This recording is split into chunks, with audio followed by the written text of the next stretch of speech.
Hello, Kelsey Taylor here. This is a video I've been wanting to do for quite some time. I want to show some of the first DVDs that I ever had, my very first DVDs. Now, this was back in Christmas time 2002 when I first got DVD. I don't remember exactly what the first DVD it was, but I remember opening it up and saw it was a DVD because at the time we only had VHS, and this is back when my uncle probably had a lot of money and stuff. And I was like, this is a DVD, it's not a VHS. And then later on we ended up getting a DVD player for Christmas that year, which we unfortunately no longer have. So I got these in December of 2002.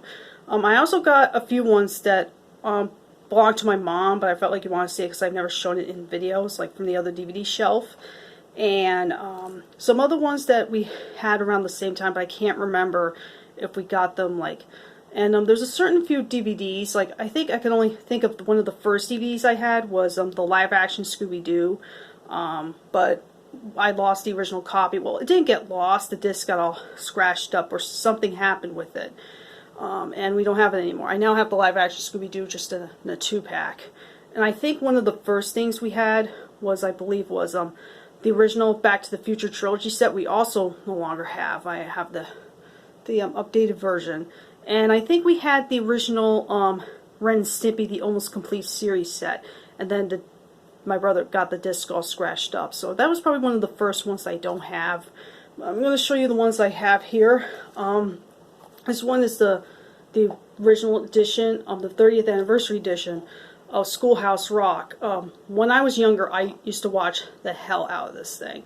And yeah, this is definitely nostalgic for me. That's how I first watched Schoolhouse Rock. I don't remember watching it on TV. I was probably too young then, but I really enjoyed this, and I enjoyed a lot of the features on these things. I really enjoyed this set.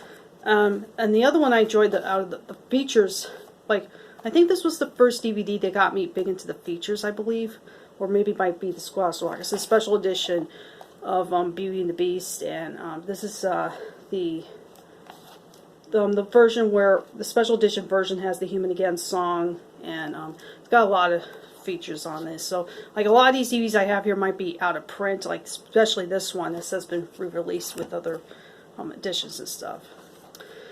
And I'm pretty mad now that I have the damn full screen copy, because back then people still had full screen TVs. But when this disc shits the bed, I'll probably go to probably widescreen. It's Austin Powers and Goldmember, which was probably my favorite movie of that year. I remember seeing this in theaters as a child, and yeah, still love it. And this one, I remember I was going through my DVD collection trying to remember which ones I remember getting for Christmas that year. I remember Mr. Deeds, not my top favorite Adam Sandler movie, but this was another nostalgic one.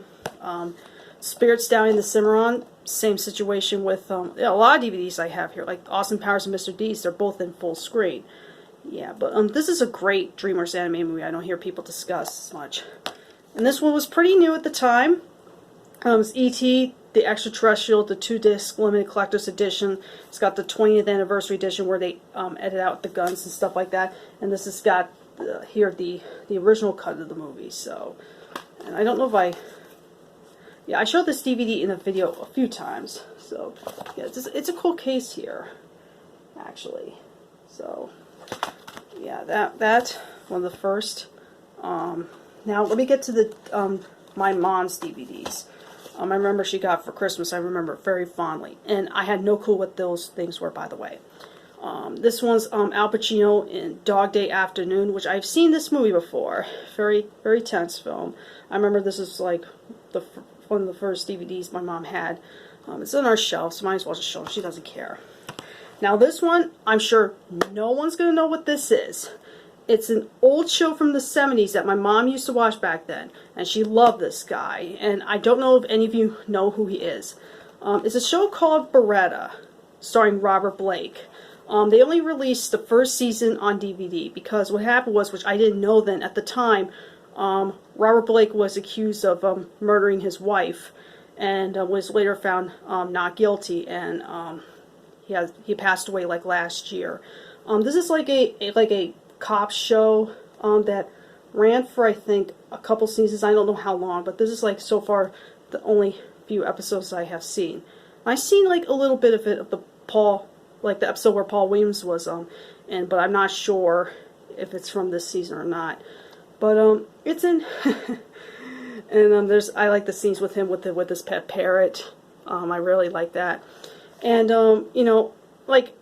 it's kind of weird. There's just some shows with certain people who've done bad crimes, like Bill Cosby. Like, I think the Cosby Show is still streaming anywhere. Like, what is the problem with streaming Baretta now? You know, like, the guy's gone. Pretty much everyone has moved on from it. I know, I don't want to get in my thoughts of if he really did murder his wife or something, but I don't know. I really think Universal or Peacock should just, stream this show on their streaming service. You know what I mean? Like, it doesn't matter. Younger generations don't know who he is. They're not going to get bothered by it. It's like, like for example, O.J. Simpson, who also since passed away.